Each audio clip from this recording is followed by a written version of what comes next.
John and Emily didn't just grow up together, they grew into one another. From the first scraped knees to the shared secrets of adolescence, their worlds were perfectly synchronized. They were two halves of a whole, inseparable and certain of their future. But as the years passed, the comfort of their bond turned into a suffocating cage. Love morphed into possessiveness. A simple conversation with a stranger felt like a betrayal. If one didn't respond to a text instantly, the silence became a weapon.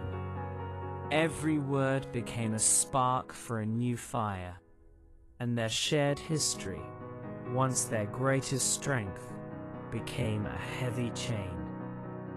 The ego is a silent thief. Differences grew into canyons. Eventually the fighting stopped, replaced by a cold, aching silence. They moved to different cities, trying to outrun the memory of each other. But internally, the void was unbearable. No one else knew the childhood versions of them. Without each other, they were strangers, even to themselves. Months bled into a year until the news reached Emily. John was dangerously ill. The 1,800 kilometers between them suddenly felt like 1,000,000.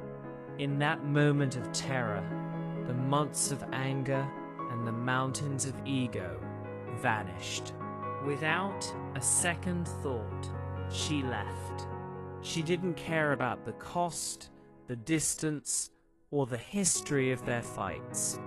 She just needed to breathe the same air as the boy who once shared his ice cream with her. She reached him on the second day. When the door opened, the walls they had built over the years finally crumbled. John held her as if she were the only thing keeping him on earth. "I got sick because I was empty," John whispered. The weight of the distance was too much to carry. There were no more arguments to win. They both said the hardest word, sorry, and realized that their bond was more important than their pride.